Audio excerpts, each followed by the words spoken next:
Radar Político. Muito bem, 11 horas e 9 minutos, né? O nosso time aqui sempre, quando não estão juntos, Caio Junqueira, Igor Gadelha e Fernando Molica, sempre tem uma dupla representando o nosso staff, tantos temas de ordem política também na ordem do dia. Vamos lá, Thaís, com quem você quer começar? Vamos começar com... Sabe com quem que eu vou começar hoje? Vou começar com o Molica, que ele deu uma trollada na nossa Alessandra Ferreira aqui, na nossa produtora, que ele fez uma brincadeira do tipo, tô de birra hoje, não vou participar. E a Alessandra avisou a gente, gente, o Molica não vai. Aí ficou um barata voa aqui no estúdio, entendeu? Então agora eu vou começar por você. Devia te deixar de castigo, te deixar por último, né? Mas eu vou fazer o seguinte, eu vou deixar você falar primeiro, porque depois você vai ter que ouvir quietinho o Igor e o Caio Junqueira rebatendo o que você falou, entendeu? Só para começar. O Molica, não, agora falando sério, bem, a gente viu ontem essa decisão do Supremo Tribunal Federal, 10-1, o único voto com ressalvas foi exatamente do ministro que acabou de ser indicado pelo presidente Bolsonaro, o ministro Cássio Nunes. Ontem aqui no Expresso CNN, o líder do governo, o deputado Ricardo Barros, disse também que não vai se vacinar. O presidente ontem voltou a falar que não vai tomar a vacina. E aí eu quero te ouvir um pouco sobre as implicações políticas disso tudo. O cerco em algum momento vai se fechar. Quer dizer, será que o presidente vai ser proibido de entrar em algum país ou mesmo entrar em algum lugar se não tiver vacinado? Bom dia, Thaís, Sidney, bom dia a todos. Desculpe a brincadeira, pelo amor de Deus, estou aqui simbolicamente ajoelhado no milho aqui. Mas vamos lá. Primeiro, eu dei uma lida no voto do ministro Ricardo Lewandowski, aquelas duas decisões cautelares em que ele permitiu, no limite, a importação de vacinas por estados e municípios sem autorização da Anvisa. A decisão dele é um recado muito direto ao presidente da República. Ele disse que o Supremo Tribunal Federal tem ressaltado a atuação conjunta das autoridades estaduais e locais para o enfrentamento da pandemia e, em particular, abre aspas, para suprir lacunas ou omissões do governo central, fecha aspas. Então ele foi muito direto. Como eu dissesse, olha, eu só estou dando essa decisão porque eu não estou confiando no governo. Né? O recado foi esse. E a outra decisão da obrigatoriedade da vacina, né? Que também não é nenhuma novidade na vida brasileira. Né? Isso, todo mundo está acostumado com isso. Tem que apresentar o cartão de vacinação para se matricular na escola, até para ter Bolsa Família, tem que apresentar lá o cartão de vacinação das crianças. Isso não é nenhuma novidade na vida institucional brasileira. Aí você falou consequências políticas. Consequência política é que, mais uma vez, o Supremo Tribunal Federal aceita a queda de braço. Aceita tentar colocar aí o presidente no que o Supremo considera serem os trilhos da vida institucional política brasileira. Então tem uma questão política, que é isso, mais uma crise agora no fim do ano.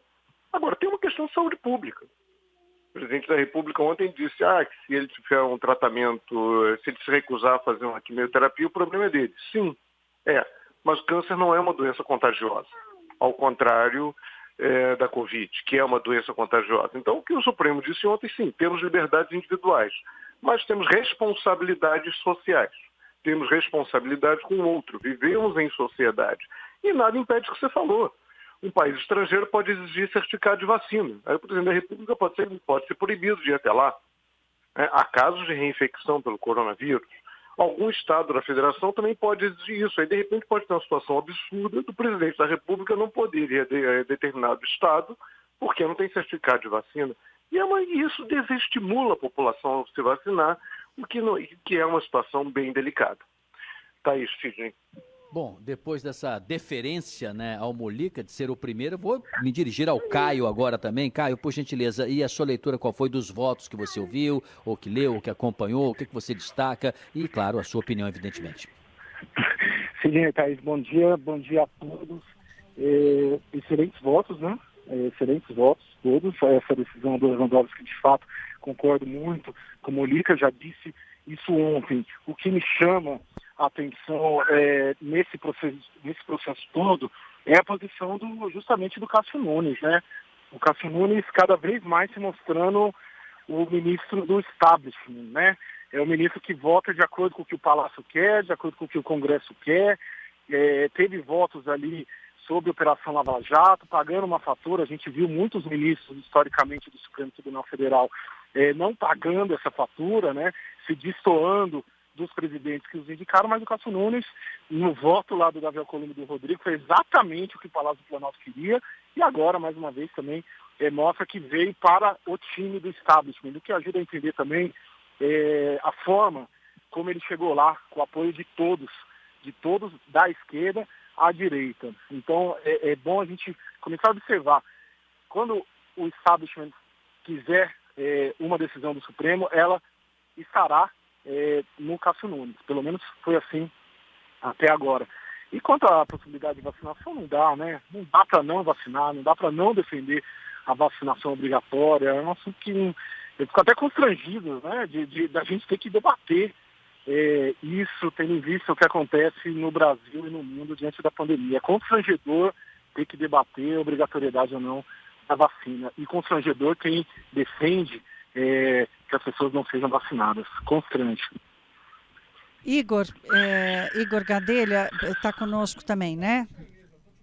Tá, então pronto. Estamos lhe ouvindo. Igor, essas provocações todas, elas podem provocar, para ser repetitiva, alguma reação no Congresso Nacional? Olha, Thaís, o Congresso Nacional, pelo menos a grande maioria ali do establishment, do Centrão, até concorda que a vacina tem que ser, sim, obrigatória, não compulsória. Os bolsonaristas e o presidente, o entorno dele ali mais radical, aquele bolsonarismo mais raiz, ele está tentando confundir, até dizendo que essa decisão do Supremo Tribunal Federal teria imposto uma vacina compulsória, que é aquela que praticamente a pessoa seria obrigada, até por forças policiais, a se vacinar. E não é isso. A vacina ela será obrigatória. Quem não se vacinar vai estar sujeito a algumas sanções cíveis. O bolsonarismo está querendo pregar uma outra coisa. Agora, o Congresso Nacional tende a ir nessa linha, ali o Centrão, os partidos de esquerda também concordam com uma vacina obrigatória. Agora, um bastidor que eu trago, Thaís e Sidney, é de que no Palácio do Planalto, embora o voto do Cássio Nunes Marques tenha, né, ali sido até bem recebido, eles esperavam até que ele fosse a favor da vacina voluntária, né? Mas ele foi ali no meio termo e acabou também agradando o Palácio do Planalto. Mas no Palácio sobraram críticas ao Procurador-Geral da República, Augusto Aras. Aras foi indicado pelo presidente Jair Bolsonaro, mas nesse julgamento Aras defendeu a tese de que a vacina deve sim ser obrigatória, ressalvando, claro, que essa vacina ser obrigatória não significava ali vacina compulsória, nem condução coercitiva, digamos, para a vacinação. Então, muitos ministros ali do Palácio e até alguns auxiliares criticando Augusto Aras, né? Teve um até que me disse assim, Aras deixou o presidente na mão. Molica, é impressionante, né, que na altura do campeonato governantes ainda achem que quando indicam alguém, este alguém precisará numa instituição como a Procuradoria, o Ministério Público, ou o Supremo Tribunal Federal, ou o Superior Eleitoral, o que seja, que este alguém precise dar recíproca, né, por ter sido indicado. Parece que não se tem muita compreensão do que é uma instituição de Estado, o que é de governo, até onde vai o limite de quem indica, recomenda. É quase como se fosse surpreendente, né, não receber de volta um favor. Curioso, né? Pois é, porque é diferente. Uma coisa é o ministro do próprio presidente, né? Ministro da Fazenda, ministro da Cidadania, do Meio Ambiente, são ministros, são cargos que pertencem ao presidente, são demissíveis e eles têm ali que cumprir a vontade do presidente. Ele é o chefe. O presidente chama, nomeia e demite a hora que bem entender. Agora, Procurador-Geral da República, não. Por mais que haja seja uma prerrogativa do presidente indicar o nome, e ele escolheu Augusto Aras fora da lista tríplice da categoria, mas enfim, isso é permitido pela lei, o compromisso, e tem que ser assim, do Procurador-Geral da República, é com a lei, né? É com a fiscalização da lei, é com a necessidade de implementação da lei, com a legalidade. Esse é o compromisso do Procurador-Geral da República, o compromisso com o país, não com o presidente que o nomeou. Mesma coisa em relação aos ministros do Supremo Tribunal Federal. Às vezes eu acho que o presidente confunde ministro do governo dele com ministro do Supremo Tribunal Federal. Ainda que o Cássio Nunes até agora tenha esteja fazendo tudo aquilo que o presidente deseja que ele faça, né? Todos os seus votos até agora são na direção favorável ao Palácio do Planalto, ele tem independência, tanto que ele é indemissível. Né? Ministros do Supremo são indemissíveis. Isso ficou muito claro aí nos governos petistas, quando ministros nomeados ou indicados pelo Lula e pela Dilma votaram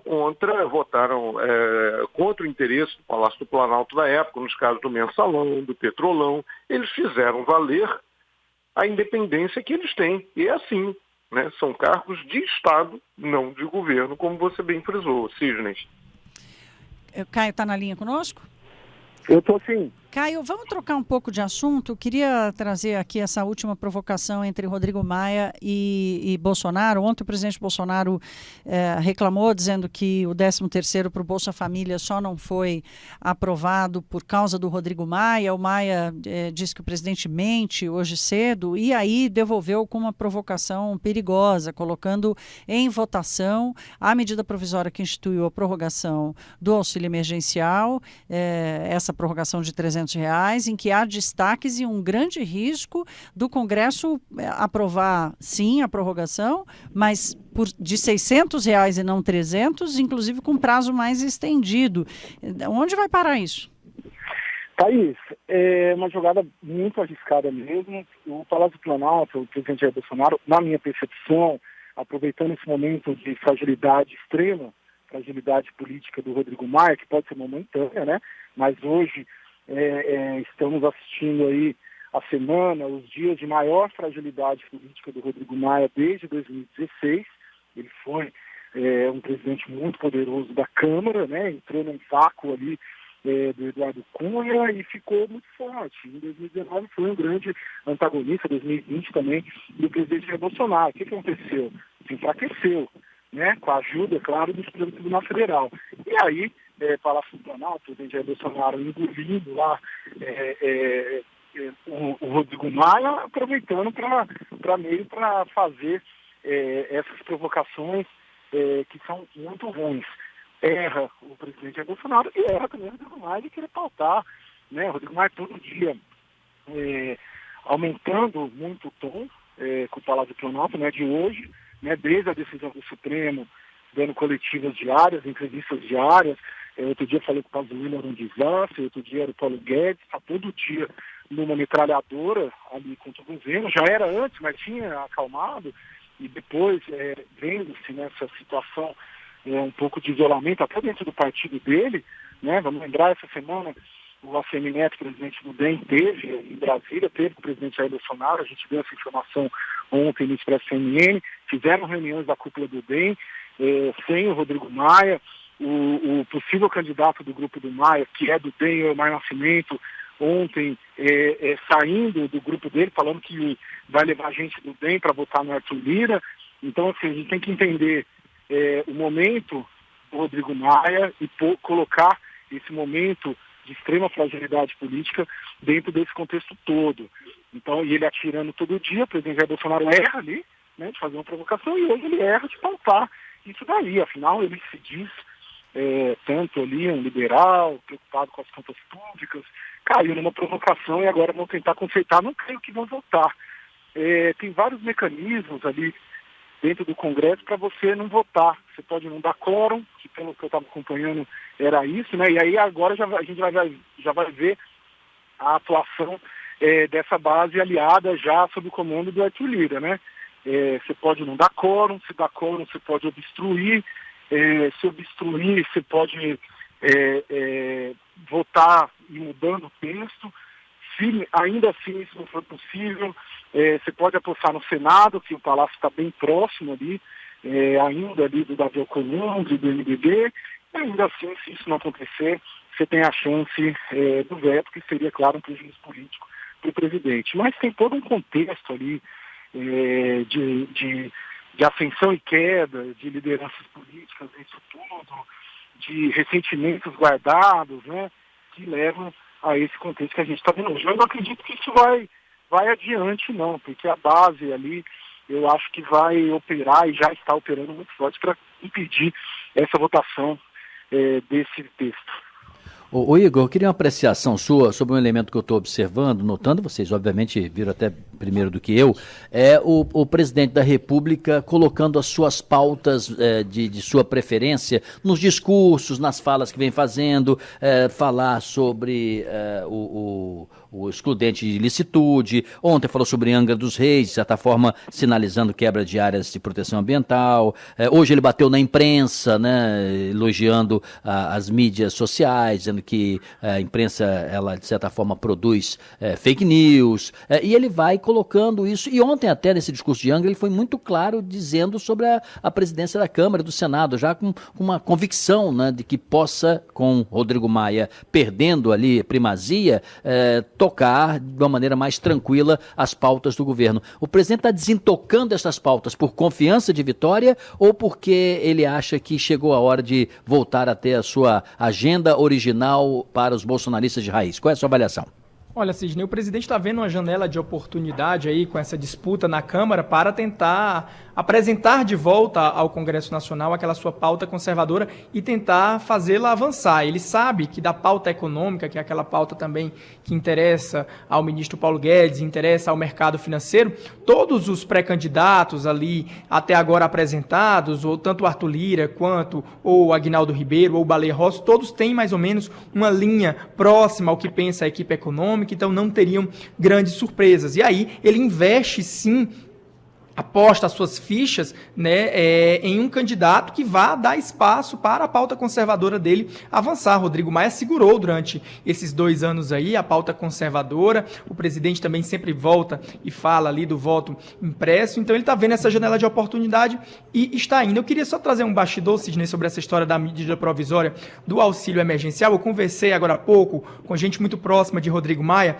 e eles apostam que se o governo fizer um gesto, Rodrigo Maia vai recuar. Eles lembram que Rodrigo Maia, por si só, ele é contra, sim, prorrogar o auxílio emergencial em 2021 ou pagar o 13º do Bolsa Família, porque isso iria contra o auxílio emergencial. Mas ele se sentiu pressionado e, na verdade, ele avaliou que o presidente Jair Bolsonaro estava querendo jogar o ônus de não pagar o 13º do Bolsa Família e o ônus político de não prorrogar o auxílio emergencial em cima dele, ao dizer que não pagou o 13º do Bolsa Família porque Rodrigo Maia não pautou. Pois bem, agora Rodrigo Maia conversou hoje de manhã por telefone com o líder do governo na Câmara, Ricardo Barros, com o ministro Luiz Eduardo Ramos também, e cobrou do governo um compromisso público, seja por escrito, ou seja no plenário da Câmara, de algum representante do governo pedindo oficialmente a retirada de pauta dessa medida provisória. Com isso, o Rodrigo Maia tenta aí mostrar que é o governo que não está querendo votar e não ele que não pautou, embora ele também não queira pautar, mas ele quer deixar claro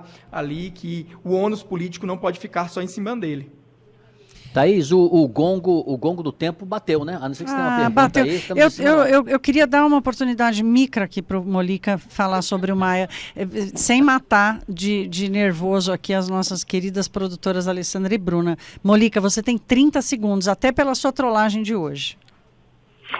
Não, é que essa questão da MP, da questão do 13º do Bolsa Família, isso foi uma promessa de campanha do presidente Jair Bolsonaro. Ele pagou no ano passado, esse ano. Aí, essa MP acabou sofrendo emendas que aí prorrogaria, transformaria em definitivo o pagamento desse 13º do Bolsa Família, e a base governista fez pressão para que isso fosse retirado. Então foi retirado lá em março. Então foi uma decisão do próprio governo. Aí o governo agora, o presidente Bolsonaro gosta de fazer isso, né, que de terceirizar a responsabilidade, aí jogam isso no colo do Rodrigo Maia. O Rodrigo Maia pegou no colo, já que ele está em campanha mesmo, está querendo se mostrar como uma oposição ao Palácio do Planalto, e botou na pauta. É uma disputa ruim, o Brasil perde com essa disputa.